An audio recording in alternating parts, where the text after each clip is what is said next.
All right, friends, it's time to give you loyal listeners a discount on protein powder. You may or may not know, but I launched my very first protein powder 2 years ago. It's a grass-fed beef isolate with only 3 ingredients: grass-fed beef, either organic cacao or organic vanilla, and organic monk fruit. Now, if you don't want any of the added flavor and sweeteners, you can also just get unflavored. And no matter what flavor you choose, you're getting over 23 grams of protein per scoop, which is going to keep you full and satisfied between meals.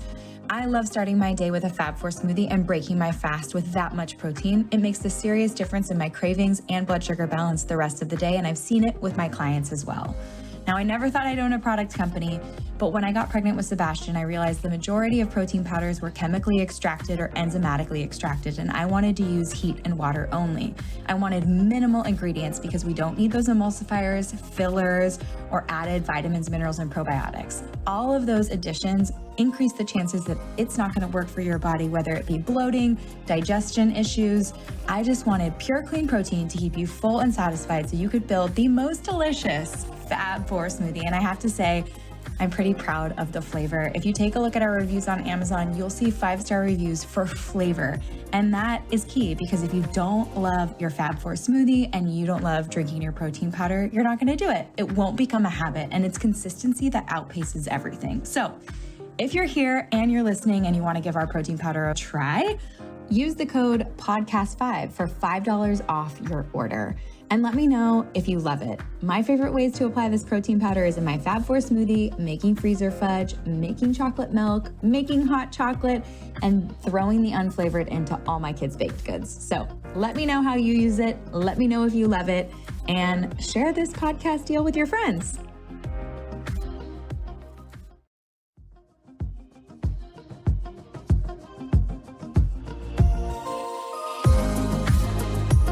Dr. Andrew Huberman is a neuroscientist and tenured professor in the Department of Neurobiology at Stanford University, where he runs Huberman Lab.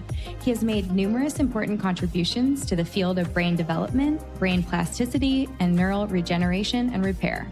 A large amount of his work is focused on the visual system, including circadian health, autonomic arousal centers in the brain, as well as the brain's control over vision and sight. If you download his resume, it looks a little bit like the reference section of an encyclopedia. But he is a really awesome, easygoing guy. Andrew and I met almost 3 years ago at Revitalize, a mindbodygreen conference in Tucson, Arizona, where he sat on a panel with my breathwork coach, Ashley Neese. Dr. Huberman shared the research behind how breathwork can have a profound effect in the brain. And since then, I've been following his work religiously. Andrew, it's a pleasure to have you here and in my home. I'm giddy excited to share your brain with the Be Well by Kelly community. Thank you so much for being here.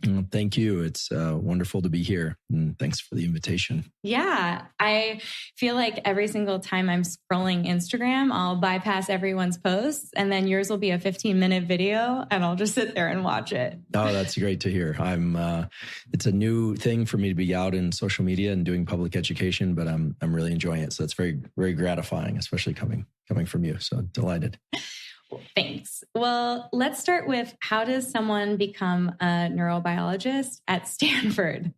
Yeah, so I'll try and keep this story relatively short, but I actually was born in Stanford Hospital, and the joke is I was born at Stanford Hospital. I trained at Stanford, at least for part of my training, and I'll probably die at Stanford, but let's hope that's a long time from now.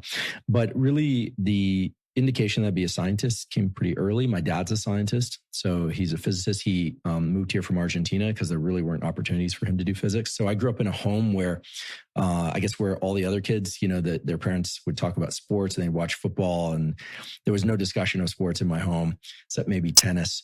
But I learned a lot about the field of science. We had graduate students over for dinner and postdocs, and it was in the day was where that happened more commonly. We went on sabbaticals and that kind of thing. And so I was always interested in biology. I love animals, and I view humans as just, turns out we're the animals that got the opportunity to curate the planet because we have this incredible thing in our head. We have this brain that works better than any of the other animals on the planet, at least in terms of developing tools and technology. So I've always just been fascinated by animals, including humans. And I, voraciously read as a kid. My favorite book was the Guinness Book of World Records or anything that had to do with information and facts. And so it sounds a little bit excessively nerdy, but for me, it wasn't so much about engineering and math. It was really about life. And so later in college, I got interested in psychology, both what you would call kind of normal psychology and abnormal psychology. So diseases of the mind and neurologic illnesses and this kind of thing. It was also about the time when I'm 44 years old now. So when I was a freshman in college was when drugs like Prozac and the new generation of antidepressants really hit the market. So there were a lot more people talking about brain science. And with each passing year, more and more people were talking about it and interested in it. And I just became fascinated. I started working in a laboratory as an undergraduate, fell in love with doing bench science, it might sound kind of icky to some people, but, cutting up brains and looking at them down the microscope and staining them and running experiments.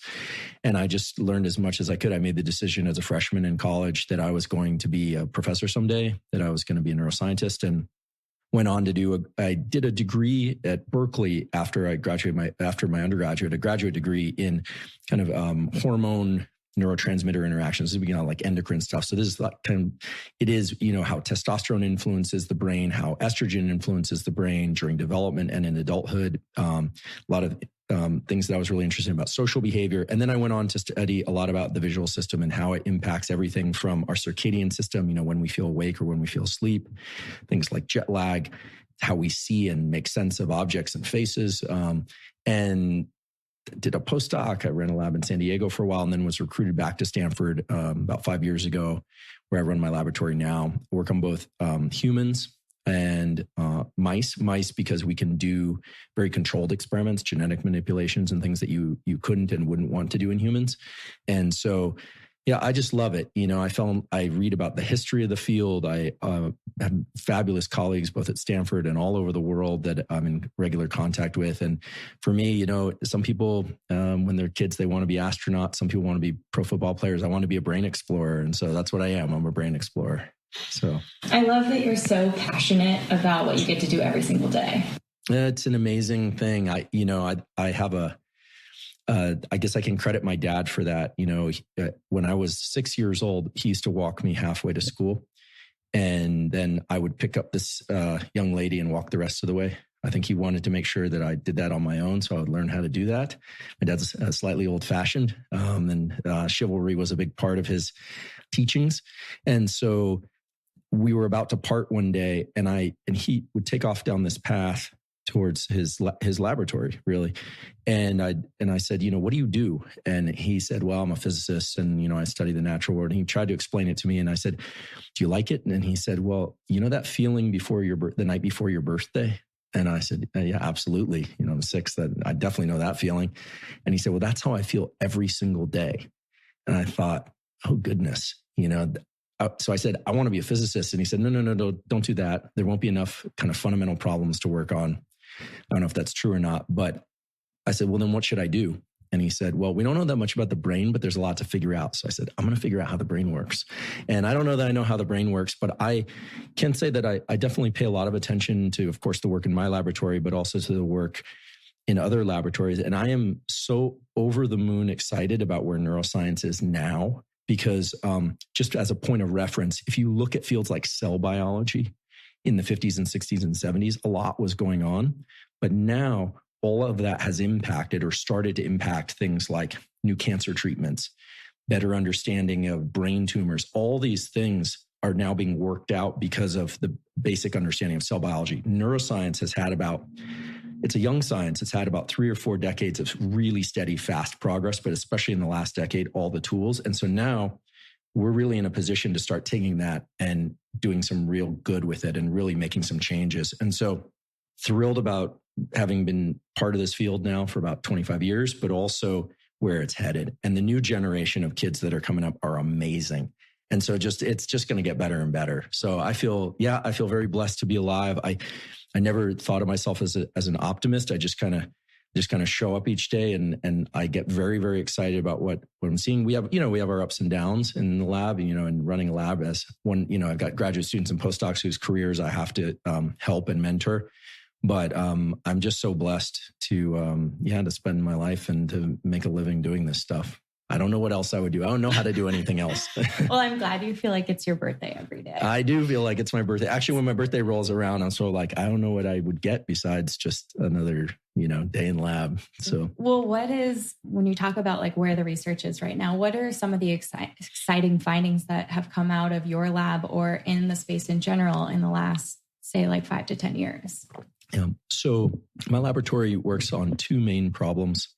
One is a very serious one that hopefully not too many of your listeners are dealing with, although some of them probably know people that are.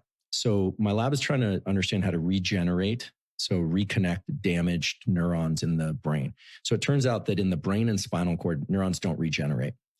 And so if they're damaged, you lose function. And there's some recovery of function. We can talk about neuroplasticity later, but my lab is really trying to figure out how to reconnect the eye to the brain when it's damaged in a disease called glaucoma, which affects more than 70 million people worldwide. It's the leading cause of blindness.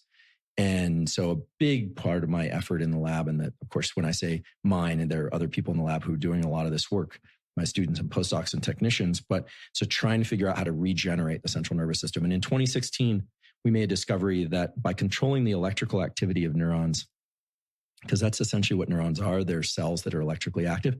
By controlling the electrical activity in specific ways, as well as using gene therapy approaches, that we could regenerate the connections between the eye and the brain and actually restore some, it's not complete restoration, but restore some sight. And so now we have a clinical trial going where we've got a number of people around the world, as young as 17, as old as 85, and everything in between, who are using devices that we've created to stimulate in a non-invasive way activity in the retina and eye to either regenerate the eye to brain connection to recover vision that was lost, or at least to hold on to the vision that these people have and would otherwise lose. So half my lab's trying to cure blindness. And then the other half of the lab is focused on really trying to understand anxiety and stress as it relates to things like generalized anxiety and PTSD and the kind of darker stuff, but also to understand how the everyday person can leverage the anxiety response and can learn about their anxiety response and control it so that we can all be better at learning, better at parenting, better at sports, better at everything. And so that's a much bigger problem and thing to attack. But the way I think about it is, we often talk about emotions, sad, happy, this, but really what a laboratory is poised to explore is our states. So states of creativity, what is that? How do we access it? What is a state of deep relaxation? What is a state of focus? And, because I think when we try and go after emotions, even though the conversation gets really colorful around emotions, it's very hard. For instance, like, I don't know if your internal physiology of happy, how close that is to my internal physiology of happy. It becomes really nuanced. And in laboratories, we always want to try and make things as objective as we can. So a big part of what I do nowadays is study states of anxiety, but also states of courage, and states of focus and states of relaxation. So it's essentially two laboratories. So I'm busy. Both working in very, very interesting fields, because each of the, like your vision, looking at how light affects your life and your hormones and circadian rhythm and everything. And then looking at fear, anxiety, stress, and can you convert that or get to a place of courage, I think is really interesting, especially in 2020. There's a lot out there, your brain and nervous system were designed to match your internal states to the demands of the outside world. And where we see suffering is when people's internal states don't match. So when you need to sleep and you don't feel sleepy, when you need to be alert and you feel distracted, when you want to be calm, but something that you heard quite, understandably has you shaken, how do you take that? How do you work with that? And so we're very interested in also tool development. So yeah, we've gone after a large number of problems. I just figure, I assume I'll probably live to be about 100 if I take good care of myself. And I like to think I do. Maybe longer with some of the work that's being done, by others in the scientific community now. But I figure I've got about 50 more years to just give it everything I've got. So yeah, I'm all in. I love it. So let's take both of those topics and split them up so that the Be Well by Kelly community has some really awesome takeaways. I think the goal of this podcast is really, really to keep it positive and take the science that you're learning and give everyone actionable tools. So let's start with fear and anxiety and courage. Can you define it and explain what's happening in the brain when we feel that way chemically and how maybe we can work with it? Yeah. So fear, anxiety, and courage are all healthy responses depending on the situation. So we do not want to pathologize anxiety. So you have a system inside your body, has a fancy name, but you don't have to remember the name. It's the autonomic nervous system, for those that are interested. And that system is really designed to adjust your level of alertness or your level of calm, depending on what's happening. So like right now we're having a conversation and there's a state that's kind of optimal for this, which would be alert, calm, and focused, right? If you want to be asleep, you want to be in a different state. So the autonomic nervous system, it manipulates your chemicals. Manipulate sounds like a negative word, but it uses chemicals and the electric activity of specific neurons in your body to try and adjust your level of alertness or calm to a particular level. So when we talk about anxiety, typically we're talking about people feeling a little too alert or a lot too alert without any kind of external thing happening. So that's how I define anxiety. It's like you're feeling really kind of agitated. Okay. Now, when we talk about fear, typically fear is of something external, like a known thing, like you're afraid something's going to happen or you're afraid of something. And in both cases, however, you feel more alert. It's not like you feel sleepy and you want to go to sleep. Now, usually when I say that, somebody will say, well, but sometimes I feel really lethargic when I'm anxious. That's usually when you've been anxious for a long time. We'll get into that. Sounds a little bit like an anxiety attack. Yeah. So, in general, the way to view the fear response and the anxiety response is we were wired to feel agitated in order to get us to move. So the idea is it's trying to mobilize you, which makes total sense. It's trying to move you away from whatever it is this thing is. And people like to talk about, when we were hunted by lions and things. I'm not crazy about the fight or flight examples because, look, it's been a long time since we were hunted by lions on a daily basis. And I'm not even sure we were hunted by lions that often back when. I think people have been anxious for a very long time. And the way to think about it is that anxiety was designed to get you to go do something, forage for food or tend to your loved ones and so right off the bat, we can start to give ourselves a little bit of relief by understanding that when you feel that agitation, it is a extremely healthy response to life. It's designed to get you to go look for things to do. It's designed to get you to attend to things. And sometimes people feel like they've just been overtaken by these thoughts and these things like accelerated heart rate, accelerated breathing.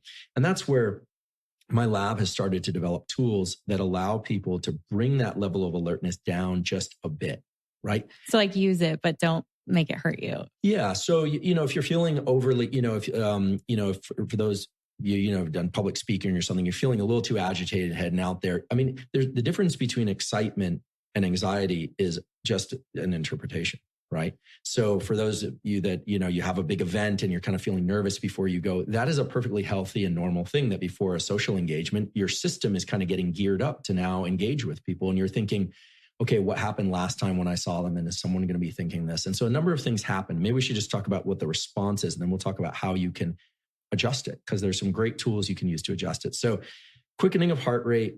Generally, we feel a little more tightness in our limbs because we're prepared for action, right? And it's not just action to fight. That's why I'm not so crazy about fight or flight. It's action, like you're getting ready for something. And sometimes you don't even know what you're getting ready for.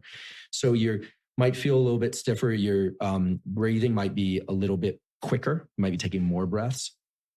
And typically there's a response also to your visual system. Most people aren't aware this happens, but when you are in a heightened state of alertness, your pupils get bigger, which means just because the optics of the eye changes, the eyes are kind of like a camera, you're going to be able to see certain things much better, but the background and everything else drops away. So you can't see the big picture when you're in a heightened state of alertness. So you actually are missing things. It's like looking at the world through a soda straw.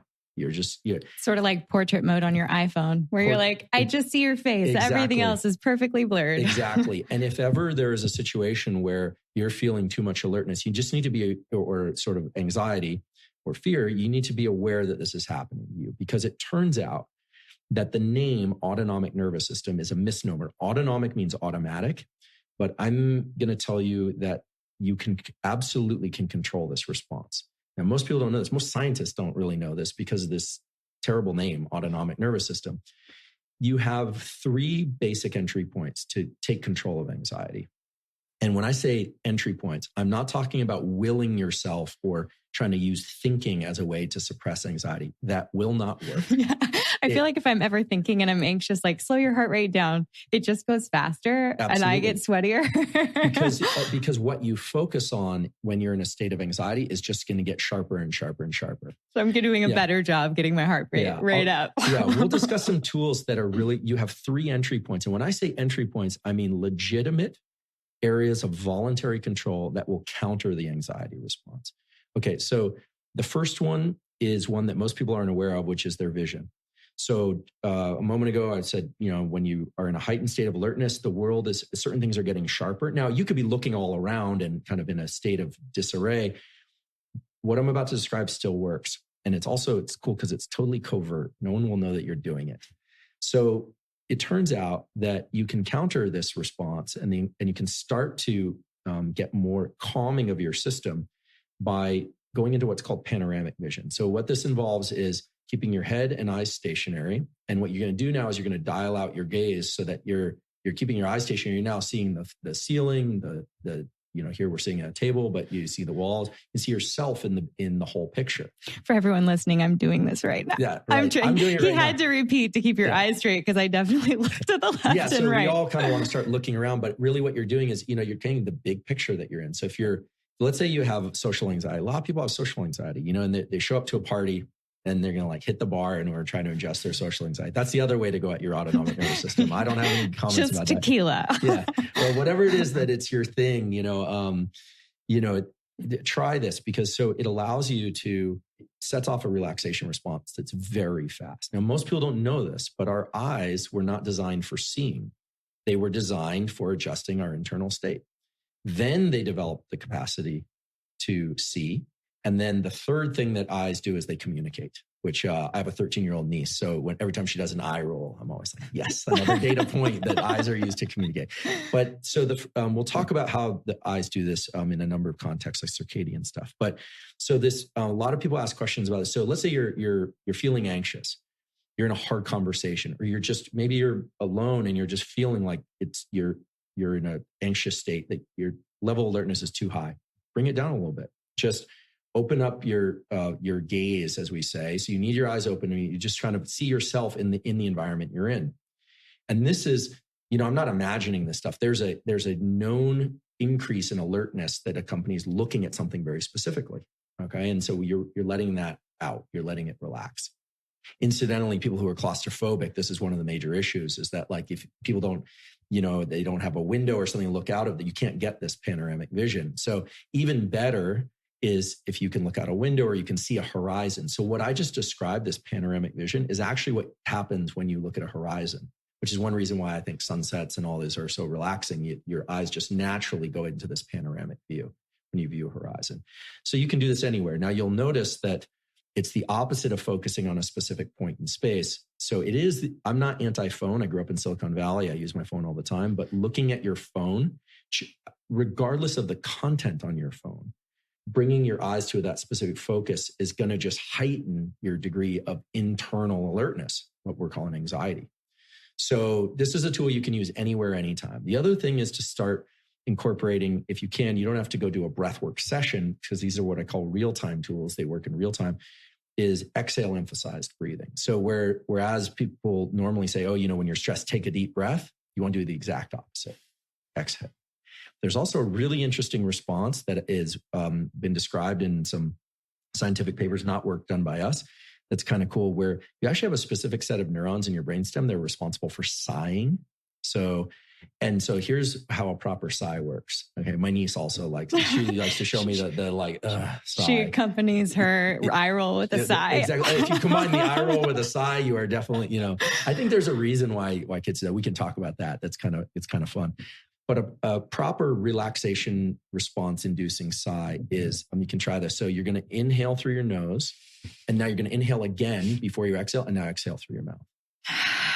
And what that does is it increases the size of these little packets in your lungs that we all have, and then it collapses them, and then it refills them, and it balances the amount of oxygen and carbon dioxide in your system just right.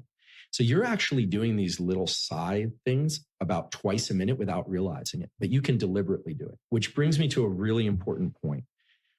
You have a ton of internal organs like your heart and your lungs and your spleen and your liver. You can't control them. You can't just decide, I'm going to change my heart rate. I'm going to change how I feel. I'm going to change how my organs are working, except for one organ. You have one organ that is every bit as much like the muscles of your body, which of course you can move voluntarily. And that's your diaphragm. The diaphragm is skeletal muscle. So we, as scientists, we like to distinguish between cardiac muscle and smooth muscle and skeletal muscle. Skeletal muscle is designed for voluntary action, like picking up a glass and putting it down. Mm-hmm. The diaphragm will work just fine on its own, but the diaphragm is skeletal muscle because you have a special nerve, for those that are interested, it's called the phrenic nerve, that goes from your brain down to the diaphragm, which will allow you to control your breathing at any moment. And so when you start to think about your diaphragm as a muscle, just like any other muscle in your body, you start to think, that's interesting. I can walk down the street and my muscles are working without me thinking about it. But if I want to deliberately do something with my muscles, I do it. I move to the side or I run or whatever it is. You've got a muscle that is perfectly happy to keep you breathing all the time, but it was designed to also have this voluntary control. So breath work and respiration are not some, sneaky, like new agey thing of like hijacking, or I don't even like the word hacking your system. It was designed for this. Okay. And your eyes were designed to set your level of internal state. Also, we'll talk more about that, the circadian stuff. So now if you start to combine these, you think, okay, if you're feeling too anxious in any situation, you can go into panoramic vision immediately. That'll drop the alertness slightly. And then you can do one of these sighs. So it'd be like a double inhale through the nose and exhale through the mouth, just one or two. And what we see in the laboratory is people very quickly, their level of anxiety drops down to normal range. Are you measuring this like via chemicals or how are we? Right. So in my lab, we have people that we put them into high stress environments using virtual reality. And can I come up to the lab and be absolutely? In fact, we're always lab looking rat? For subjects. We pay people to come to the lab to be subjects. I will come for free. No. We won't pay you like everybody else. But it isn't a tremendous amount of money. But yeah, when people come to the lab, we take measurements of their heart rate, their breathing. We take some other physiological measurements, pupil size, et cetera. And then we put them into virtual environments like diving with great white sharks or heights or claustrophobia. We find your pain points and we figure out what makes you anxious. And then we evaluate how you deal with those situations. And then we give interventions and we test those interventions. And so the ones I just described are what I would call real-time interventions because they're designed for use in real time. We also are studying some interventions that I would call kind of offline, like things that you would do on a regular basis, kind of like a meditation or an exercise session, although they're more along the lines of what I call deep rest and deliberate decompression. We'll come back to that because I think those are useful practices and we can provide some links for people to get to them. But so you can control this state of mind or that you have. And I think for a lot of people, they feel so stricken by their internal states and they try and govern it with caffeine and alcohol or other substances. And I'm not a cop. I'm not here to tell people what they should do or not do. You play one on TV. Right. But I think that it's great to have tools that work very, very fast. And when the fact that we were designed to do this, the optic nerve is the connection between the eye and the brain.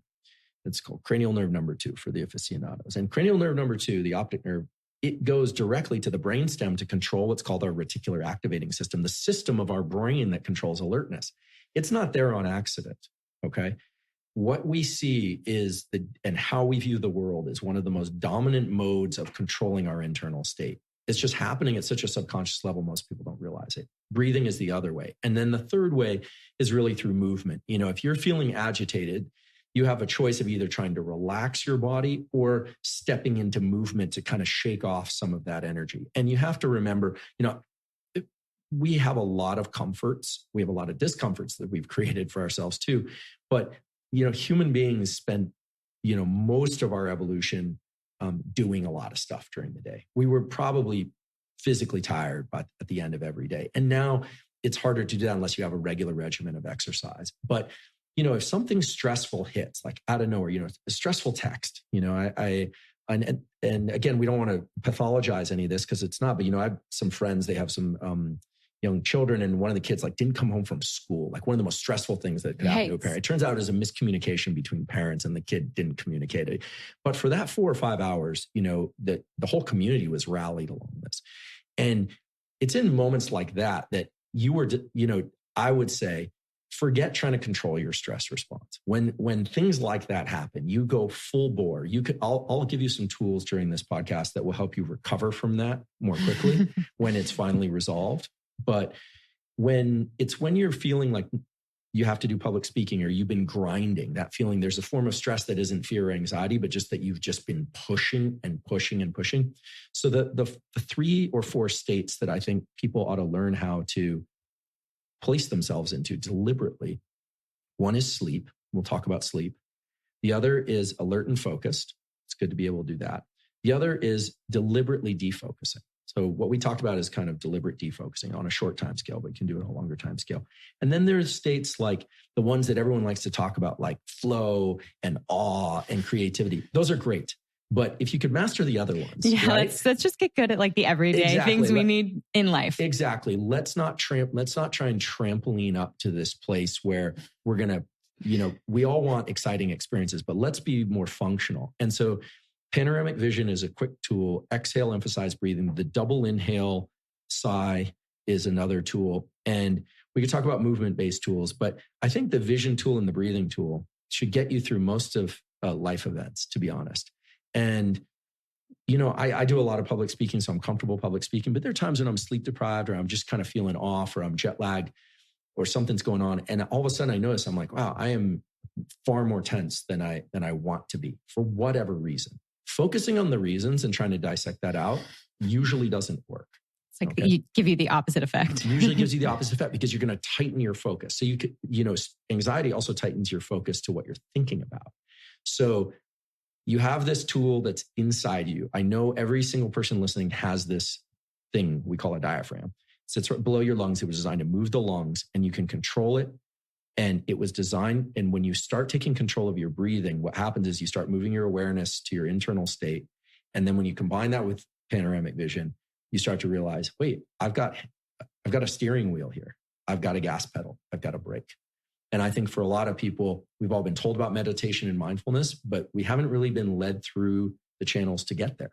And so this is just the tip of the iceberg, but I think that should be sufficient for, at least for 90% of things. So, I mean, even just that panoramic vision, I feel a little bit more relaxed. Yeah. There's one other tool, and it works really well, especially if you're in public speaking or you're feeling that kind of grinding feeling, like you've just been pushing and pushing. A lot of people are feeling a lot of overwhelm and, just from doing everything. And that's the other point of control you have, which is over your voice. So it turns out that when you get stressed, you start constricting the oxygen flow to your brain. And so one thing that's really good is if you do 2 of those sighs that I described. So inhale through the nose, and then exhale, inhale, exhale. You open up the diaphragm, it actually changes your voice. It'll take the quaking out of your voice. So if ever you're feeling tired, or I think emotions are a good thing, but if you're feeling overly emotional, like you're going to kind of say the wrong thing, or you're feeling 2 of those will set everything back to your baseline. Because a lot of that quaking or that feeling like, oh my God, I'm going to come apart, is actually because of disruptions in carbon dioxide and oxygen exchange in the body. And so you're not going to, most people aren't going to run off and do a breathwork session at that. And I'm not trying to knock breathwork, but I'm talking about real-time tools and things that you can do totally covertly. And so I think that, yeah, and I should mention that, these are tools that are being incorporated by a lot of different communities now. People in the military community, people in first responder community, athletic communities, kids are learning this kind of stuff. It's not it's growing. And so one of my hopes is that people will realize you have this system inside you. It gets it mostly right. It kind of gets you agitated when you need to be agitated, and it gets you calm when you need to be calm, but it's not perfect. And so we have to take some control over it. Just like, your body, you're given a physicality, but you got to do some things in order to get it where you want to go and kind of make the adjustments. I think one of the things that I found interesting in some of the research that you've been sharing is about how to use that fear and anxiety, or that fight. You call it like fight, flight, freeze, and confront. Yeah, I think. So I think sometimes when I'm feeling fear or anxiety, it's because it's a big thing, because it's a big deal in my life, whether that's like having a baby or going on GMA. It feels so massive. And when I confront it and move through it, it's not always often as scary as I built it up to be. And I feel this courage. And you've been talking a lot about that. Can you explain how that works in our brain? Yeah. So there is a brain circuit for courage. When I talk about courage, I'm talking about moving forward in the face of fear or anxiety. And I literally mean moving forward. So it can be moving forward in thought, or it can be moving forward in physical space. But in 2018, my lab published a paper in the journal Nature describing the discovery of a brain circuit. This was the discovery of a graduate student in my lab, Lindsay Soleil. And what Lindsay found was that there's a brain circuit that controls the freeze response and the run away and hide response to a threat. But there's another circuit that takes the same physiological response of kind of agitation and promotes confrontation. Okay, so this is a healthy adaptive confrontation to the threat. And what's interesting is that when you step toward a confrontation, and I wouldn't want anyone to do this in an unhealthy or a dangerous way, but when you step toward a confrontation, we all think, oh, courage is where you're going to start to feel great as you step into that. It goes the opposite way. You're going to feel more agitation temporarily. But then for those that have done this, and for those that haven't, trust that what the circuit does is it starts rewarding you with this neurochemical called dopamine. And dopamine is essentially the brain's currency for reward. And so this is something that's been hardwired into us, that when, like, if you're feeling agitated before an event, there's a good chance that's the let's get the show on the road agitation. And it's not quite, you'd love for that to turn on the moment you show up on stage, but that's not how it works. Your system is preparing you by creating this agitation. So think of that as kind of like revving the engine or warming up your car before you head out. It's like a pre-workout. It's a pre-workout. It's getting you warm. And if you start to think of it as like, oh, I'm shaky. No, the moment you get up there, if you can move into action, what will happen is this dopamine circuit kicks in. And then it's a matter of really, you'll start to feel more and more clarity. Now you and kind of depth of focus. And if you start combining that with the occasional, like feeling the bottoms of your feet, kind of get, panoramic vision, great. But there are also times when it's just, you're all in, you care so much about this. Anytime you care about something, you're going to have this increase in alertness, right? This is why, yawns and boredom make us think like, oh no, the other person just really doesn't care. I don't know about that. I don't want to intervene in anyone's relationships. That's not my job. I'm not a therapist.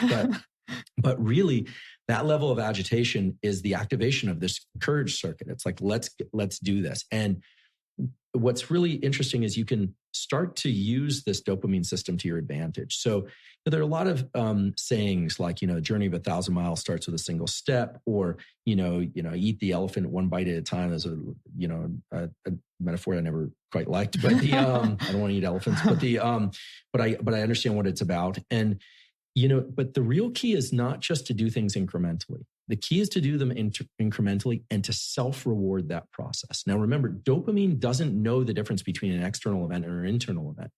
So sometimes people think, oh, it's crazy to tell myself, oh, I did such a good job just because I put my running shoes near the front door. But if you can do that and say, I put my running shoes near the front door, I conquered the whole distance between here and the door, you're actually increasing the probability that the next day you're going to run further, because your brain is simply saying, okay, this was a step in the right direction. Or you have a hard conversation with somebody. I hear, again, I'm not a therapist, but I get a lot of calls like, I had this interaction and I don't know, I didn't say the right thing. I didn't do that.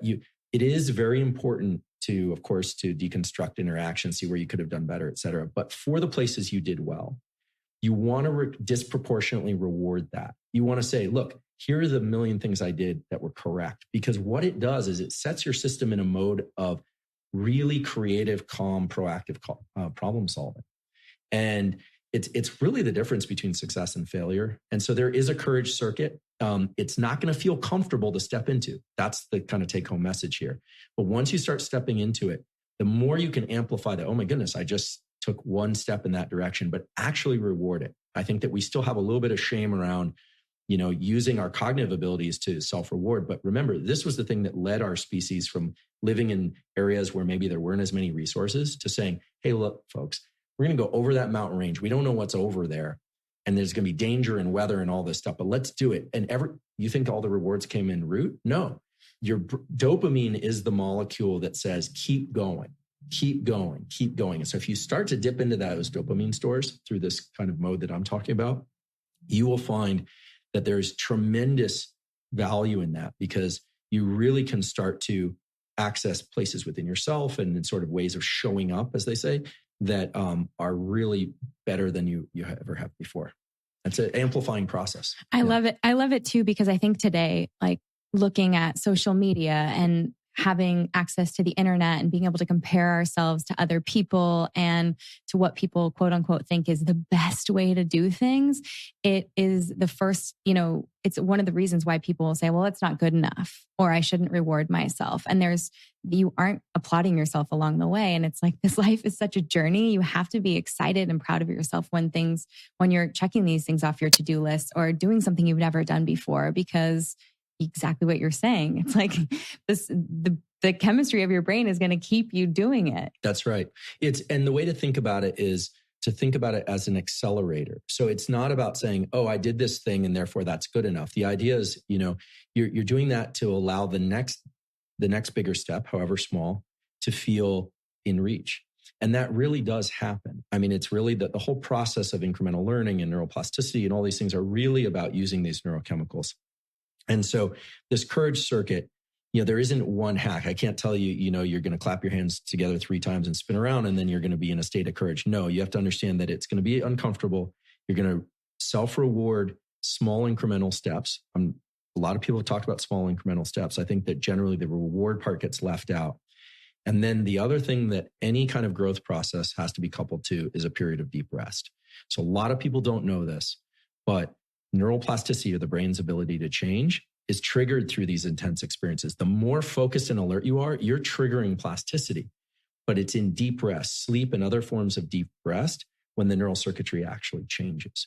And so this is the rewiring that you've been talking about, that software upgrade. Yeah. So how to rewire your brain, right? These days when people find out I'm a neuroscientist, they find out what I work on, the most common question I get is, should I take psychedelics? And I just bring it up now. Even my mother, who, it's like probably the one person in the 70s did not do psychedelics. I'm sure of it. She asked me, because it's so prominent now and, hearing about all this stuff.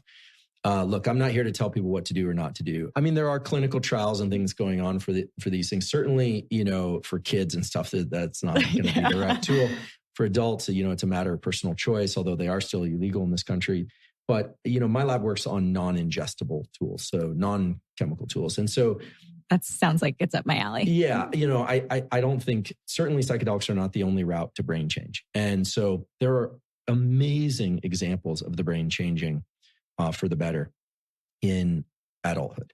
So real quick, neuroplasticity is the brain's ability to change. Sometimes that's through the addition of new neurons, although despite what you may read or see, in humans, there aren't many new neurons that develop after puberty.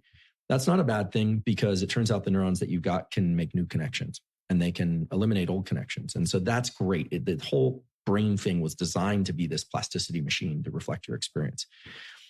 For kids, so I'm talking about from the time of birth up until about age 25, learning and plasticity it just happens. I mean, you have, I have a 1-year-old. You have a 1-year-old. So it's just like, it's plasticity season for the next 25 years. Okay.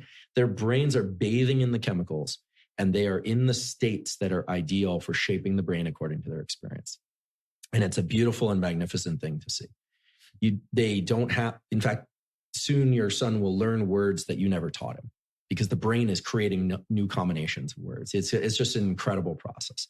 So plasticity, what we have to differentiate between childhood plasticity, which is just kind of comes with the system, and adult plasticity. And it doesn't just shut down immediately at 25. It tapers off and a new form of plasticity takes over, which is a form that I call self-directed adaptive plasticity. It's kind of a mouthful, but it's really the brain's ability to change in the ways that you want it to and where you're controlling that. With kids, you get all this plasticity, but kids aren't really in control of their life to the degree that adults are. As an adult, you're in control of your life to a far greater extent, but the plasticity is a little harder to achieve.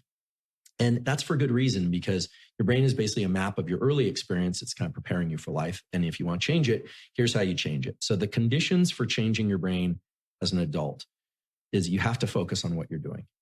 If you want to learn a new skill like piano, or you want to learn how to be a better public speaker or conversationalist, or new language, or a sport, or anything, or even in a relationship to anything, to food, to exercise, to whatever it is, a focus on that thing is key. Sometimes that focus is associated with the kind of anxiety and agitation we talked about earlier. Consider it a good thing, because it's bathing your brain with neurochemicals that open up the door for plasticity. Okay. The other thing is that you need to have some sense of urgency. I would love to tell you that if you just read a book that you're going to remember everything in it. If there's a reason, a kind of sense of urgency, there's some stakes involved. Like a test? Like a test, or some people like to wager money on things. You could decide if you want to use punishment or reward. But I like people to try and engage their internal states of urgency and just say, you know what, this is really important. I'm going to, even if it's not important, to force themselves to say, this is really important. I'm really going to get focused on this. And the idea is that you can't keep up a sense of urgency and focus for very long. And that's the third condition of plasticity, that learning bouts or anything you could do should be in reasonably sized chunks. You don't want to slave away at things for many, many, many hours if your goal is adult plasticity. So how long should any kind of learning session be? I always say, as long as you can maintain alertness and a sense of urgency. Now, at some point, it starts to feel like strain. It feels like almost like physical strain. It's like your brain hurts. That brain hurting is the signal that says, great, let's change the way your brain is wired. At that point, you want to start disengaging with whatever it is that you're doing. So trying to just, hammer away at something over and over for many days in a row for long hours is not going to work. So focus on things for as long as you can maintain that focus. And then here's the good news, that the brain circuits, the areas of the brain that control focus and urgency, they get better too. They also can increase in plasticity. A lot of people say, I try and read and my mind drifts, or I have ADD, or I'm not focused. Hey, look, if you have a clinical diagnosis of ADD, that's a separate matter. But we're engaged in a lot of behaviors now that are kind of ADD-like. So we've all become a little more ADD-like. I'm a little bit worried about like the younger generations with their iPhones and like everything at their disposal to really not have an attention span. So that's an interesting point. So the brain is such a good adaptation machine that they're going to be able to multitask better than any generation before them. I'll just quickly say something about multitasking. People always say you can't multitask. You absolutely can multitask. Now, I am the world's worst multitasker, and I know there's some gender stereotypes that go with this, but like even among those gender stereotypes, I am the world's worst. I'm late to everything, not because I don't care about the people I'm headed to see. It's because I actually don't know how to unplug and move on. So you're doing one thing at a time. Well, I'm cooking dinner and doing my taxes right now. Amazing. Yeah. Amazing. So just kidding. Yeah, no, I don't doubt it. If anyone could do it, you could. It turns out that we have, as a species, we have this thing called covert attention, which is we can have a conversation and we can pay attention to something going on elsewhere in the room. This is actually, your listeners might resonate with this. This is actually a feature of the human brain that was developed to navigate social circumstances. It turns out that looking at somebody directly in the eye can have multiple meanings. And so in novel settings, you want to be able to assess your environment and your safety and who's in charge and who's kind of, who's partnering with who. You want to be able to do that without going around and actually just revealing that you're doing that. It's actually a very powerful aspect to our cognition. So you can attend basically to two things. And one of those things can be your internal state and one can be external, or it can be two external things, or you can bring all your focus internally.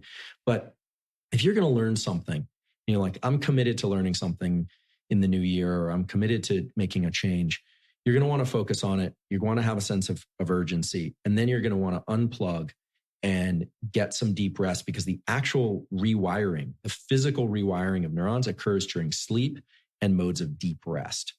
And I guess if we may, I'll just talk about sleep and deep rest. No, please. And how to get better at them. So sleep is super important. I'm definitely not the first person to say that. It's ultra important for health, and it's ultra important for brain health and function.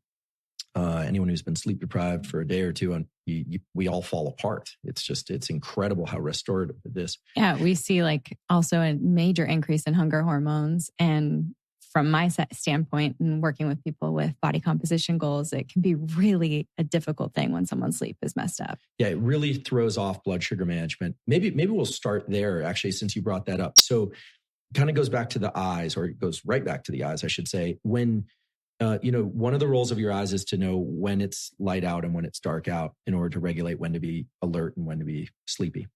And so one kind of foundational practice that is really important is to get some light in your eyes early in the day. So if you wake up before the sun comes out, fine to look at screens, fine to look at artificial lighting. But once the sun is out, to the extent that you can, getting 2 to 10 minutes of sunlight. Yes, your eyes need to be open. Yes, you can wear glasses, but I always get asked these questions. So yes, your eyes need to be open. Your sunglasses, ideally take them off.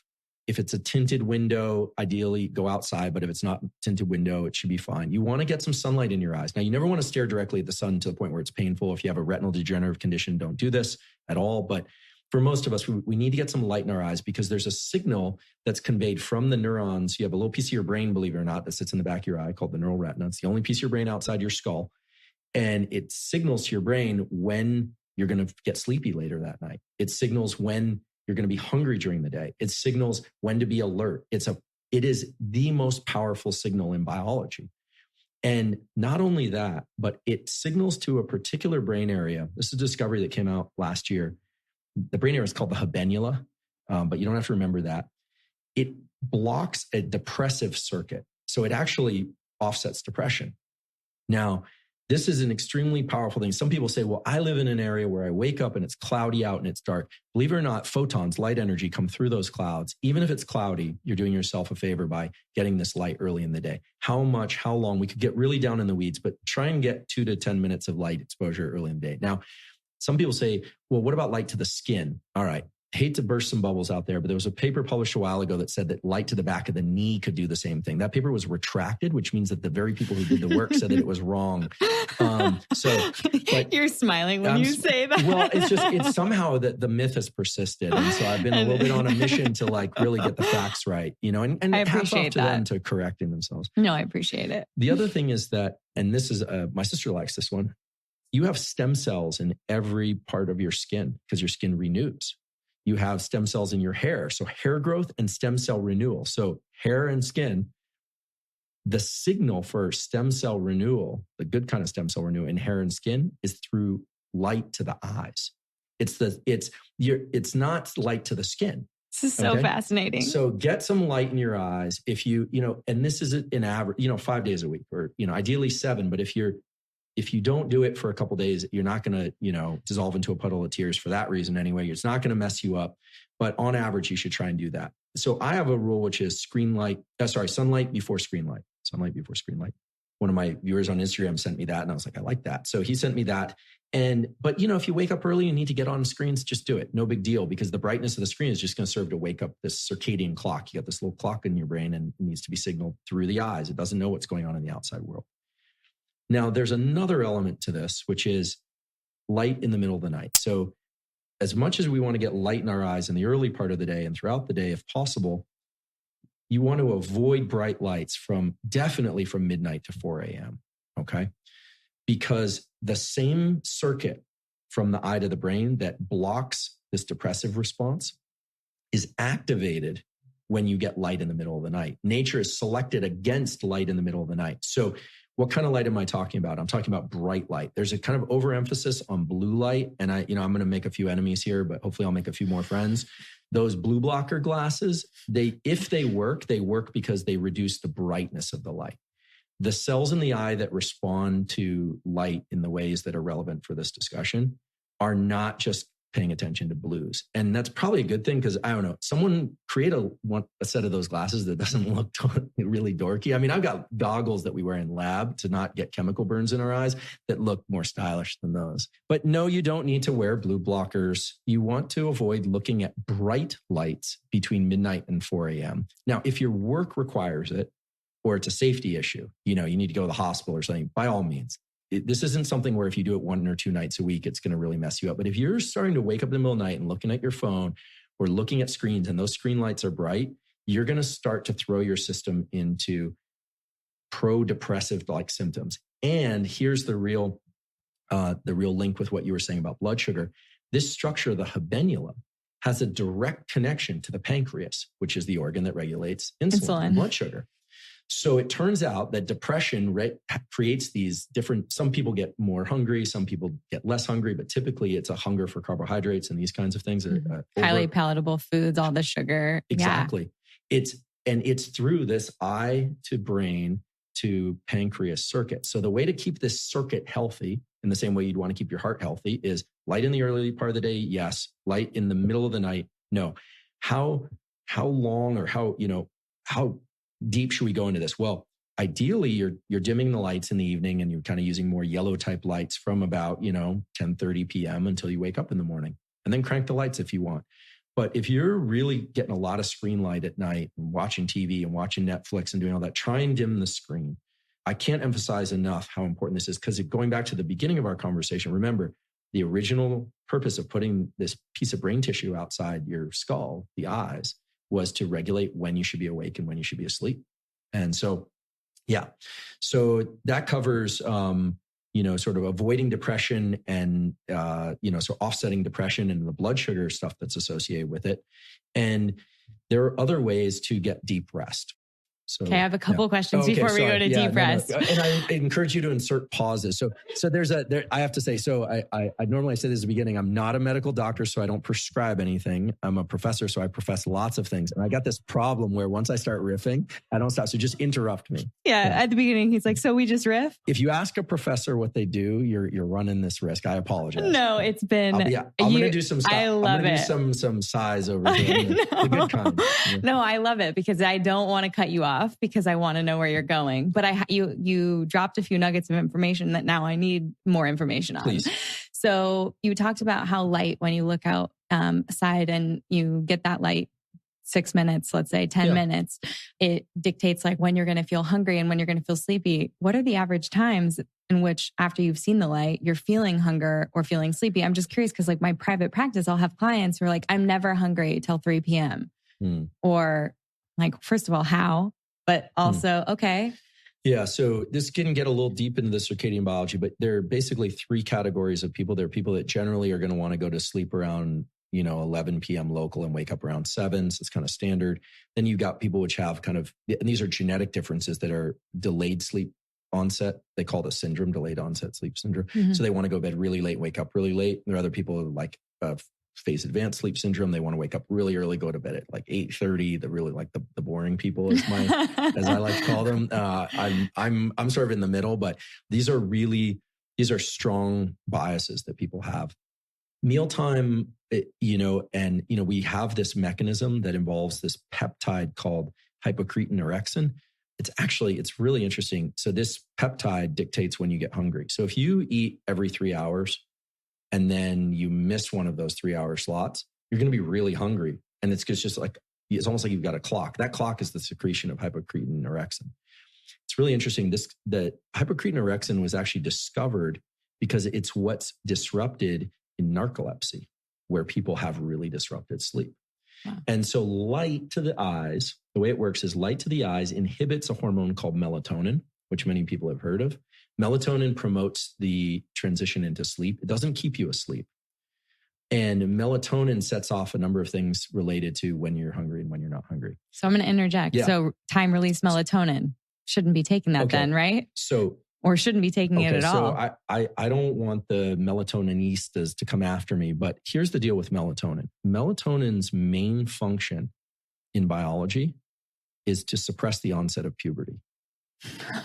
So when is that why like teenagers sleep forever? Well, that doesn't make any sense. Yeah. So that's because they're growing so much. So when your son was in the womb, there was very little melatonin.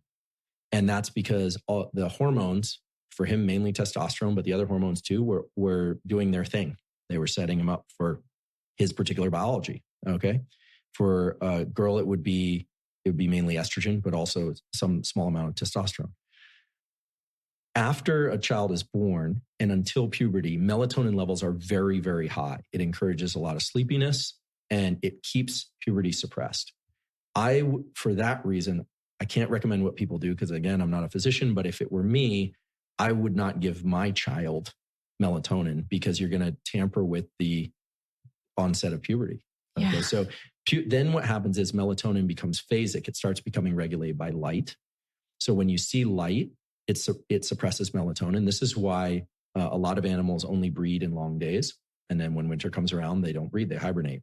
So melatonin is the hibernation molecule, right? It basically, it shuts down sexual reproduction. That's how it shuts down puberty. They're not sexually competent yet, but reproductively competent yet. But then it shuts that down. Taking melatonin is a whole biz. It's a hormone, so you have to be careful. There are other ways to promote sleep that we could talk about that I think are probably more reasonable and healthy. They don't impact that system.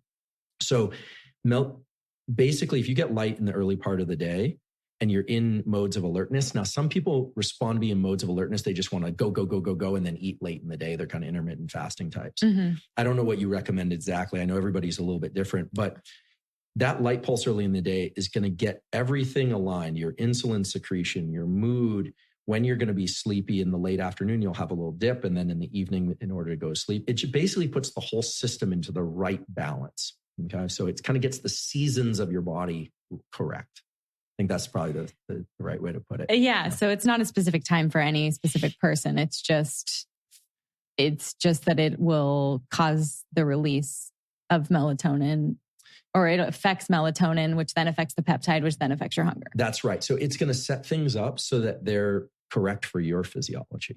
Okay. Yeah. Whereas if you're not getting this light pulse, or you're getting a lot of light in the middle of the night, or if you're doing both those things, then your hunger and your sugar metabolism and everything that's going on in your body and your hormones are definitely not optimized. They're not even close to optimized. They're really just not where they're supposed to be. It's really like putting shackles around your feet. It's that serious. I think of all the things we're talking about today, that's the one that really, there's so much biology to support this. And it's the thing that can really, it's a small activity. It's completely cost-free. And it is actually a game changer. I love it. Yeah, we can't go into the Game Changers movie. That's off topic. Inadvertent use of language on my part. Inadvertent use of language. Yeah. So let's talk a little bit more about circadian biology and how we can control it other than looking at light in the morning. What's influencing it and how is it influencing us?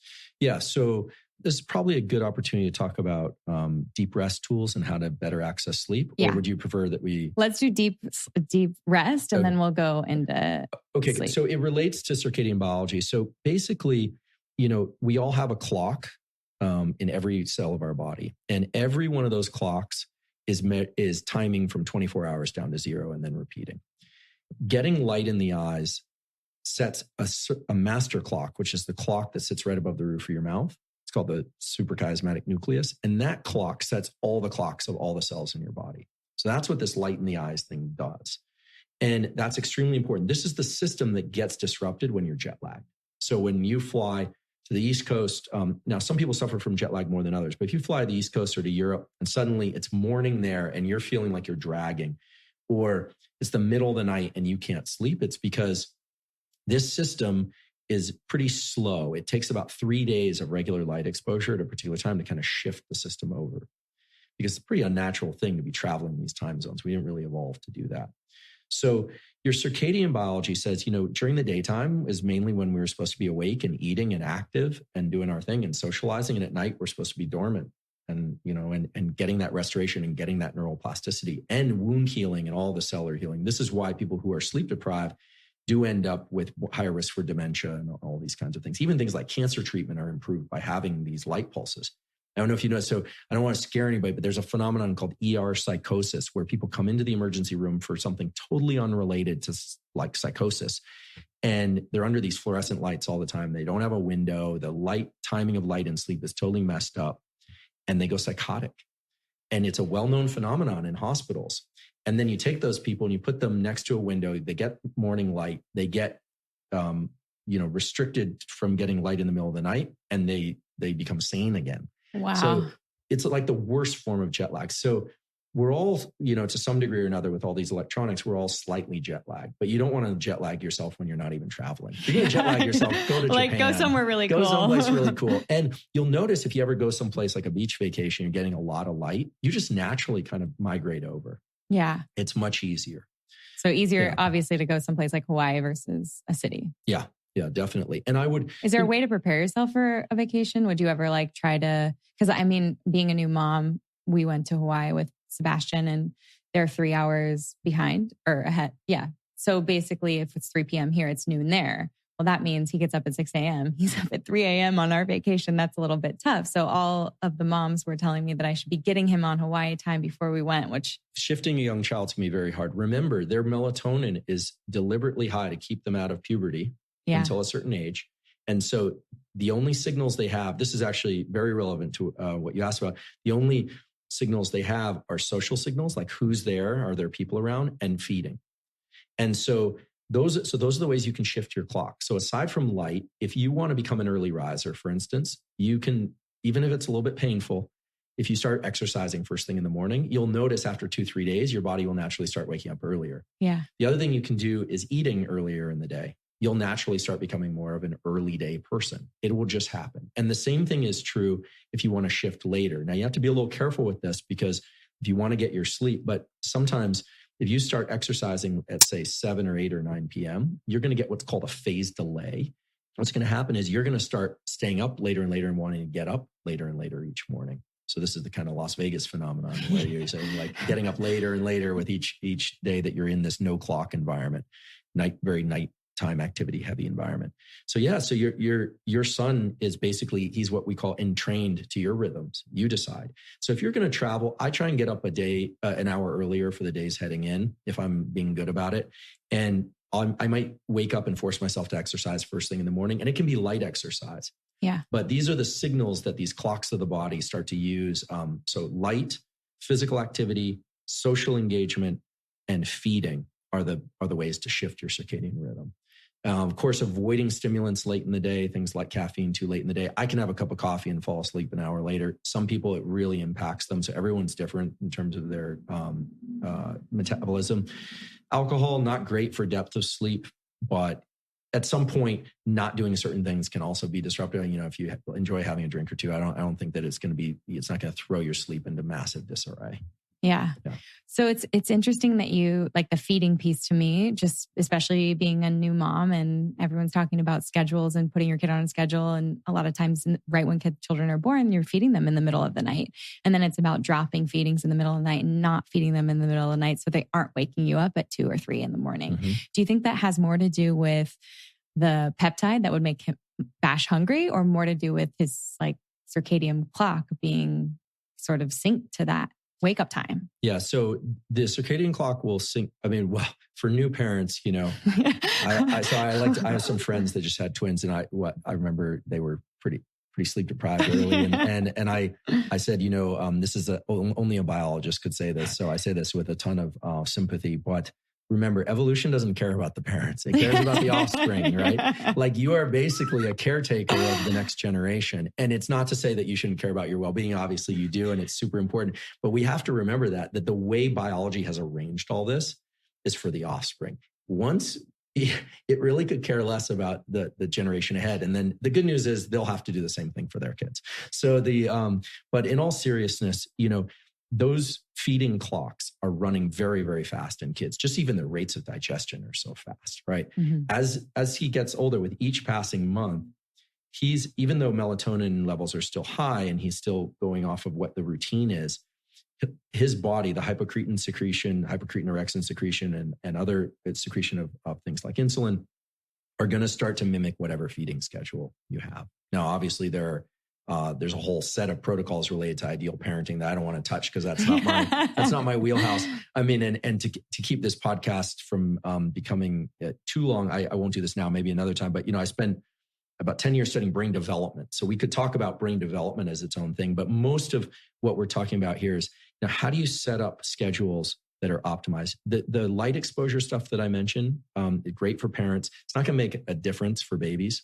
But kids starting, I know a number of your listeners might have kids, when they start getting into their 10, 11, 12, it's not going to be so hard to get them light exposure because they're going to be up and heading to school and that kind of thing. It's going to be the screen light in the middle of the night. Yeah.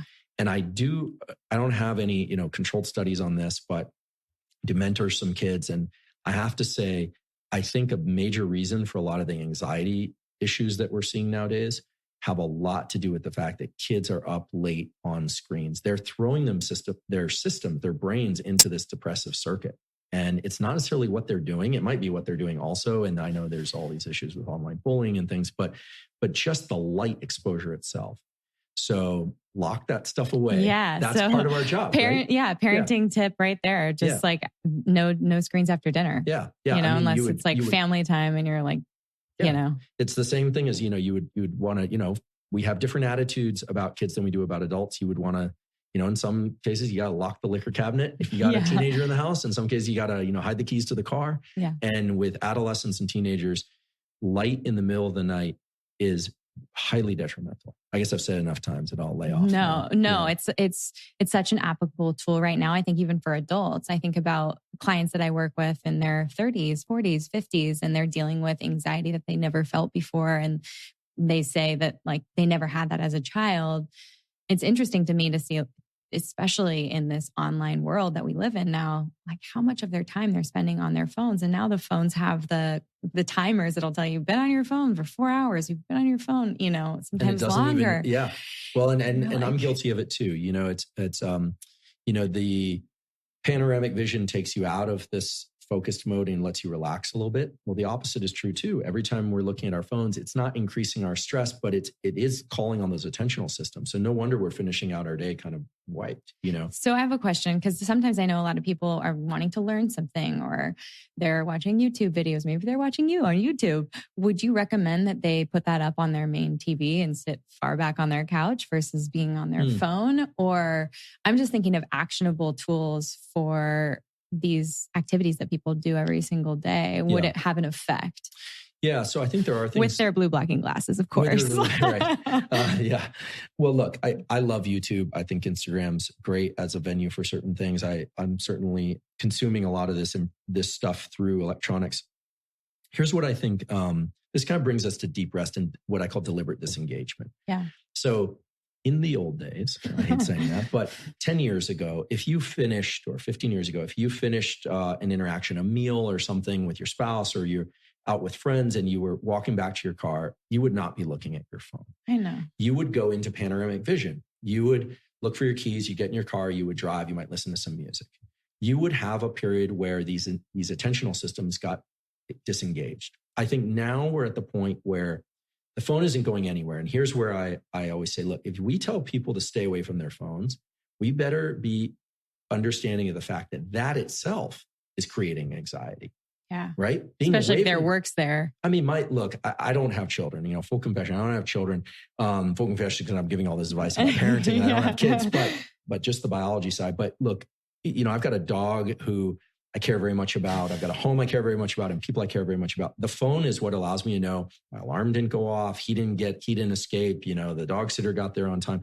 The phone is important. So being disengaged from the phone creates an anxiety of its own. And so I think that we need to honor that in anything that we're suggesting. However, I think one can get a lot of mileage, a lot of really positive effects from little micro decisions. Like, you want to reach for your phone reflexively when you're moving out of something that you just did, especially something that was high engagement, good or bad. Go into panoramic vision for 10 paces. 10 paces. If you can't manage 10 paces, you are probably a truly addicted in the sense that, and I can define addiction in a very specific way. Addiction is really where the baseline of your life is actually going down.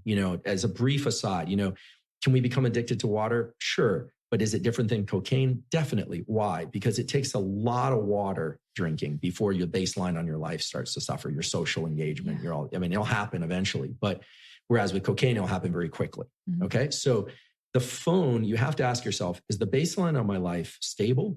Is it going up or is it going down on the basis of this interaction with this technology? I'm all for using the phone as a way to enhance the baseline of your life. You can communicate with people. It's wonderful. It's an incredible tool.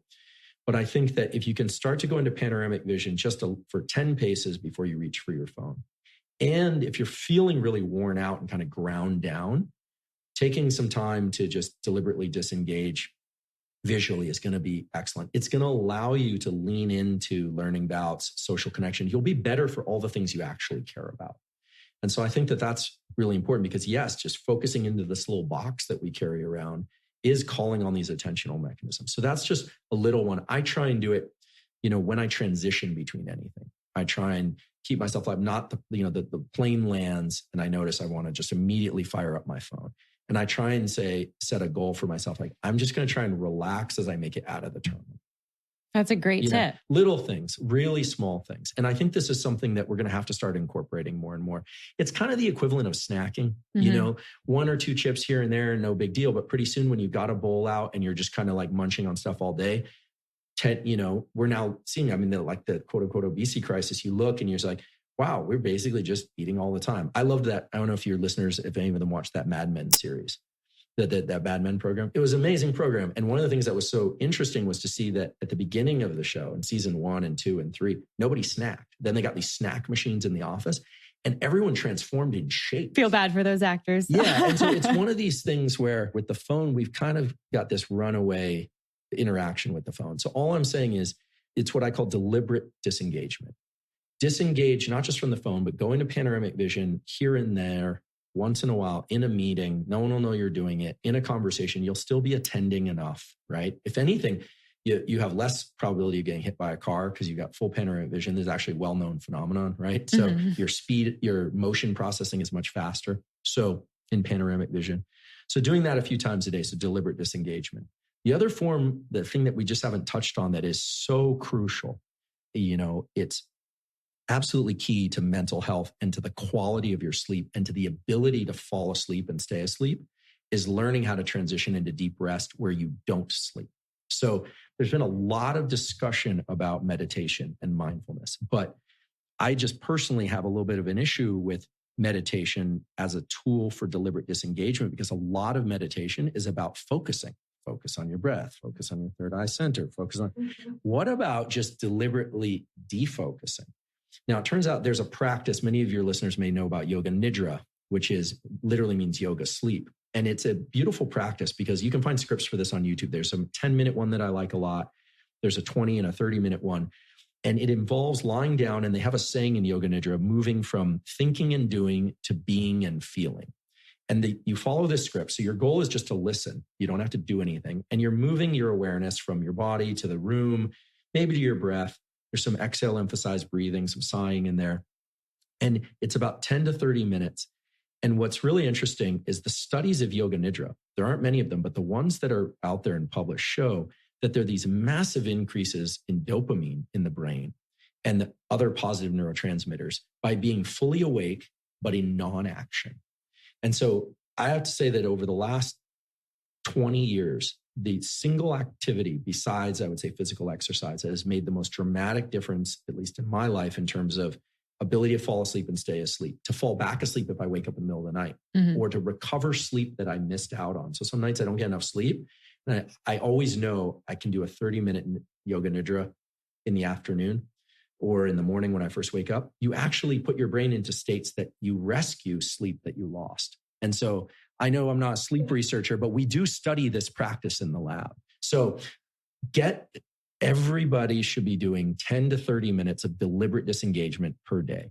It's a total, here we go again, game changer. It's a game changer for your mental and your physical abilities. And it's going to also make it better so that if you wake up in the middle of the night, you're like, I need to sleep. Turn on a script and do that, or start going into this mode of turning off thinking and doing and being and go into this being and feeling mode, which is really about just being in sensation. Yeah. It reminds me of like being a little kid, just sort of like laying like on my lawn growing up as a kid, or even on the carpet in our living room. It was like the nicest carpet. So no one ever walked in there. So it's like the soft type Carpet's carpet. Great for that reason. So you just kind of can carpet. Like lay there, and I was never in a state of like thinking about my to-do list or getting worked up about anything I needed to do. And so it almost sounds like the yoga nidra or the deliberate rest is sort of like practicing that so that when you are sleeping, you can dip into sleep faster. And then if you do wake up, your body, it's almost like training. Yeah, it really is. So you have these, earlier we talked about these alertness systems of the autonomic nervous system. You have another component, which is the calming system. And a lot of people just don't know how to activate their calming system. So panoramic vision is one, exhale emphasized breathing is another. Things like Nidra teach that system how to work. We just don't train this. We don't teach people how to do this, but it's a key practice to learn how to take those brain circuits and turn them on deliberately. So if I wake up, 5 hours of sleep is not enough for me and I'm feeling lousy, I'll turn on a Nidra script. Sometimes I fall asleep during the script and I emerge from that. Wow, this is incredible. I feel completely renewed as if I had slept 8 hours. And it's wonderful. Yeah, it's really a power tool, and it's one of the interventions that my lab uses to try and understand how people can move from anxious states to non-anxious states and perform better in cognitive tasks and these kinds of things. So it's not as data supported out there as I would like, but there are a number of very good studies, especially about the dopamine point I made earlier. Yeah. Well, I'm going to get those links for you so we can put them in the show notes absolutely. So people can use the exact script that you use. Yeah, absolutely. Well, before we close out, because I know I'm taking all of your time, I'd love to just touch a little bit on breathwork, because that's sort of how our relationship started when you were on stage with my friend Ashley, talking about how that changes the brain. What happens on a chemical level during breath? Is there are so many different types of breath work that people can practice. And, are you breathing fast? Are you breathing slow? Obviously, you were talking about how, depending on how you breathe, it changes your state. What are some of the practices you use or tools you use to prepare or decompress? Okay. So it's a great question. So in general, the rules are that if your inhales are longer and deeper than your exhales, you're going to generally increase alertness on average. Okay. The breathinistas are going to come after me, but that's fine. I'm happy to go toe to toe with them. If you exhale longer or more thoroughly than you're inhaling, generally you're going to relax your system. So those are the rough parameters to start with. So you might say, well, why would I ever want to do a breath work session where I'm feeling really keyed up? Well, sometimes you might be dragging a little bit. So then I would say deep breaths, like really deep breaths with short exhales for 10 rounds. Sometimes that'll even make people a little tingly, a little agitated, but that's kind of a ramp up. Now, why would you want to do that if you were an anxious person? Well, here's one reason. If you do, say, 10 or 20 rounds of deep inhale breathing and then quick exhale, deep inhale breathing, quick exhale, you're going to be in a state of agitation. But remember, you're inducing this. It's not some outside thing. It's not your body suddenly doing this to you. And so some people who do these kinds of practices of getting more ramped up, and then what they'll typically do is blow out all their air and kind of sit. What you're doing is you're getting comfortable with those higher levels of agitation, and you're learning how to be still in higher levels of agitation. So now this is what, if you do this kind of repeatedly, meaning, 3-4 times a week, and maybe it only takes a couple minutes.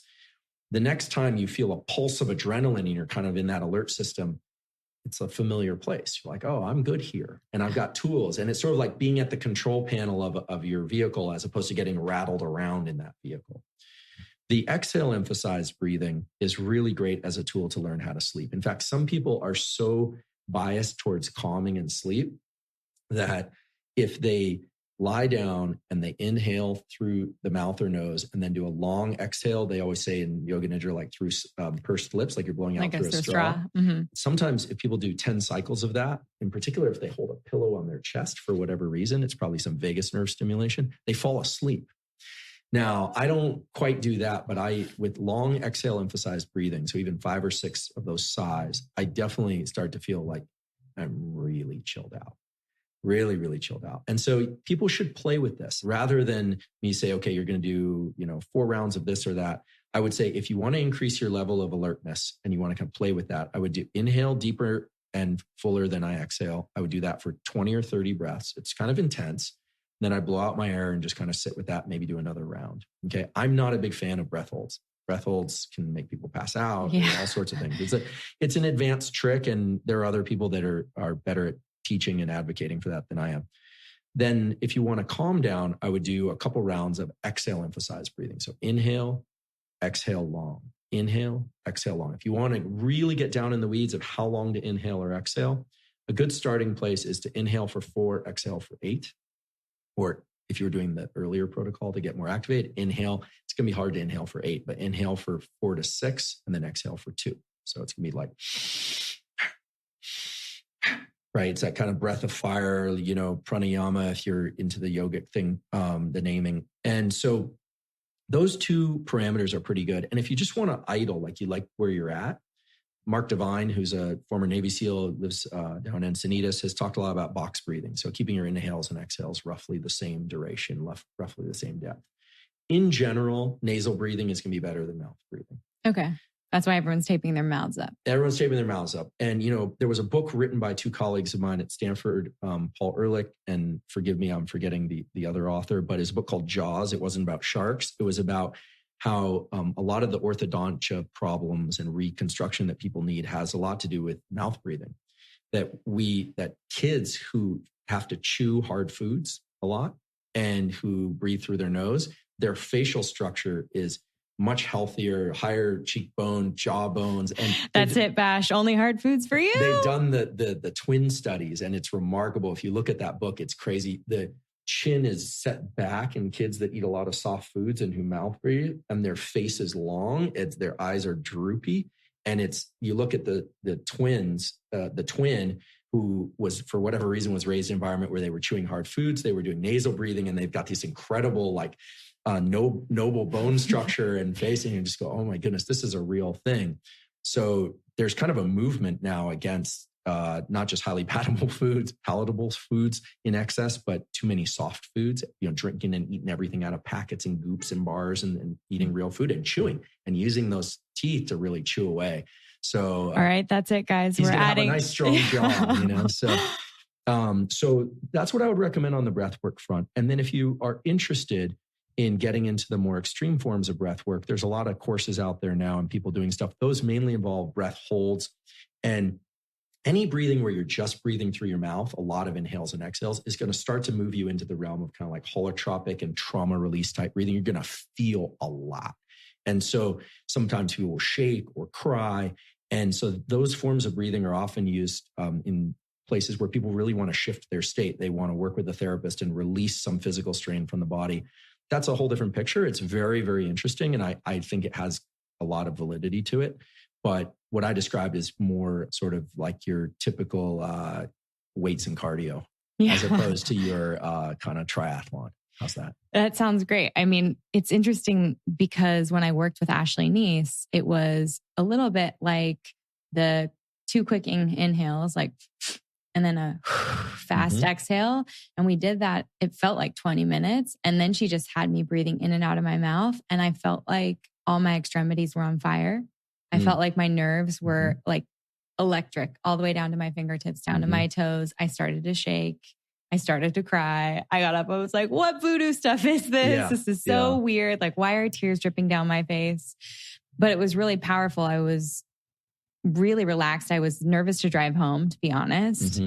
And from there, we kind of dialed it back to have more of like a regular response to it. But what was happening in my body on like a biochemical level? Yeah, thanks for sharing that. That experience that you describe is really where that breathwork is designed to take you to, which is you're really increasing the level of that alertness system. You're really keying it up. It is kind of putting you into, and here I said I don't like fight or flight. It's putting you into like, there is an alarm going off. I need to do something right now. Only you're still, you don't have anywhere to go. Yeah, no, I was like laying on a table. So it's autonomic dysregulation. I'm not saying it's bad to do. It could be a useful practice, but remember the autonomic nervous system says, well, it's, 4 p.m. in the afternoon and it's a Sunday and I'm supposed to be awake, the evening's coming, that system always lies dormant, ready in case there's something really important to deal with. But you set off alarm bells in your system. The reason you felt that tingling, it was because a lot of the blood gets shuttled to your core organs and away from your extremities. When you're relaxed, you have blood flow to the periphery. So when you're stressed, you need to just basically protect those internal organs. So the shaking that you were feeling was a lack of the nerves in that part of your body weren't getting enough of what they needed. And they'll be fine, but you're taking you into an altered state. There are certain forms of breathing where people do this and then they like squeeze breath up into their head and they have hallucinations and there's DMT release. Some people believe in this kind of thing. And yeah, I'm not really against it. I've done a lot of that kind of thing. It's not the kind of thing you really want to do alone. In fact, having done some of this breath work, a few days later, you can even feel the reverberations of it. Sometimes you can feel really exhausted afterwards because it's a mental marathon. Yeah, no, I felt that first time, because it was my first time experiencing breath work at all. It was like 3 years ago. And we were over in Silver Lake. She was like, that was pretty powerful for you. Like, you really need to like sit here for a few minutes before you drive home. And then we talked about it. I'm like, I don't want to feel that way. Like right. I'm coming. I just want to make sure that I'm regulating stress hormones and that I'm sort of becoming resilient through this in a way, more of that training of the brain. But it was crazy. It did not feel normal. Yeah. So I would say they're kind of, in general, there are two categories of people. There are people that really want and are looking for super intense experiences. You show them an ice bath and they're like, yes. And then there are other people, I took my sister to an ice bath and she put an ankle in. She's like, I'm good. Sauna. Your sister and I can be friends. Yeah. Like some people err toward comfort, but that doesn't mean that they're not high performing people in life, that they're not high achieving, that they're not showing up really well for everything. Other people, they have this kind of innate desire to like feel something massive. They want that. These are generally the people that move towards things like psychedelic experiences and bungee cord jumping. They want to feel that. And so there are forms of breath work that allow you to go there. Yeah. And those are generally people that have a high degree of what we call sensation seeking. But it doesn't mean that the people that are on the other end of the spectrum aren't sensation seeking. It's the opposite, actually. People on the other end of the spectrum, this is what the psychology literature says, are actually, they're getting plenty of sensation in everything. So they're having breakfast and they're in like deep appreciation for things. They're feeling good anyway. So the more mild, what are viewed as like the milder forms of breath work are plenty because their chemistry is just different. It reminds me of one thing, and I don't want to like layer in too many things, but holiday season and just in general, there's so much talk about gratitude now. And I find that interesting. Gratitude is really about getting dopamine reward from like just internal, like regular everyday things. Yeah. Like not having to go seek something external, like a concert or a thing. Great things in life are external, right? We all should enjoy them. But the ability to say, wait, I can self-dose this like positive neurochemical, just being grateful for all the things I have. And so it's interesting that the dean of Stanford School of Medicine, Lloyd Minor, he's big on gratitude, and he's posted, he even has an Instagram account, and he posted about this. And I was really moved to see that because I was like, wow, here's a guy who's functioning at the highest level of a huge institution. He's in charge of this place. Is basically like a small city. Tremendous respect for him and admire his ability to juggle, what would demolish, half of his morning would demolish me. And he's able to do all this with grace. And he's really big into gratitude, and there's a brain mechanism for it. So I think the more we can tap into the subtle things, panoramic vision, gratitude, deliberate decompression throughout the day, the less we're going to need to take on these massive things of rewiring ourselves all at once. We've gotten a little off kilter as a culture, but I think we're catching it in time. Yeah, I love that outlook, and I love just like focusing on gratitude. I mean, you're sitting in my apartment here in Los Angeles. Yeah, it's beautiful. It's a 2-bedroom, 2-bath apartment. It's a great place, but it's beautiful. You can tell you put a ton of care into it, and that's really important. Well, it has to be our home, But I remember there was a time in which, so I grew up in Orange County, and there are parts of where I grew up and my high school and college friends who I went to USC, my husband went to UCLA, who moved back down to Orange County, were able to buy houses. And I'm sitting here in Brentwood, and a 2-bedroom, 2-bath condo would cost me like $1.3 million. It's not in my budget at all. And I remember at one point, right when I was pregnant, thinking like, oh, I need to have a house for my son, or like he needs a backyard and needs a cul-de-sac to ride a bike. And there was a point, he was about 6 months old, and I was seeing clients again. And I can walk to San Vicente. I can meet a client at a coffee shop across the street. And we have a nanny that helps us a couple of days a week. So I can do that. And I remember walking back, and it's like a complete mind shift. And I was like, I am so grateful that I don't have to get in a car and drive to an office. And I just got to go see a client and do what I love. And I'm walking home to like breastfeed my son, and I don't have to pump, and I get to see him sort of, and then pop back out. Like, it's finding those moments where you're just like, wait, there are so many reasons that we can be grateful. And it's being present enough to like realize that the present is a gift. No, it's amazing. No, I'm so delighted to hear it in the most genuine way, because, you know, when you start to think about brain science as like dosing of these chemicals, it can start to sound a little like nerdy and removed, right? But these molecules that we can liberate on our own without anything external, a lot of people think, oh, then you're just kind of like glowing in lack, and then, you know, like you're disconnected from reality. But what they overlook is the fact that the more of this stuff that's flooding your system, the more energy you have, you know. And I have to confess, I occasionally catch myself. I'm like, oh my God, I can't believe this happened or that happened, getting like, you know, catastrophizing some little thing because it's really important to me. And then just kind of laughing at myself. Like, this is hilarious, because the response could also be like, okay, you know, I got to deal with it. And everyone struggles with that. But the more you can be in gratitude, you know, like you were describing, the more you do that, the more energy you have and the more attention you have for the things that matter. It's really, I think if there is really a secret to the neuroscience, it's to understanding these neurotransmitter systems and then just starting to leverage them through little things. And when you start to realize you don't need a device, you don't need anything external to do it, but they really are superpowers, that you're really unlocking superpowers that were installed in you. Mother Nature installed them in us, and we just kind of have to learn how to do it. So from Dr. Huberman himself, gratitude is your superpower. Gratitude and light and vision, all of it's your superpower. But your superpower is the ability to make these choices, and I hope people do, because I think they really do make a fundamental difference. Andrew, thank you so much for being here and sharing your brain with us and all of these actionable items. I think you really are making a difference, and I'm so excited for what's to come. Hopefully, you know, public education courses and books and all the rest. So why don't you tell everyone where they can find you so they can follow along? Thank you. And okay, so I have a lab, hubermanlab.com, if you want to read our papers or find out more about our science. If you're interested in neuroscience generally, I translate neuroscience, not just our work, but the field of neuroscience for a general audience in little short video bits on Instagram. So that's Huberman Lab, HUBERMANLAB, all one word. We'll probably be on YouTube also and starting soon.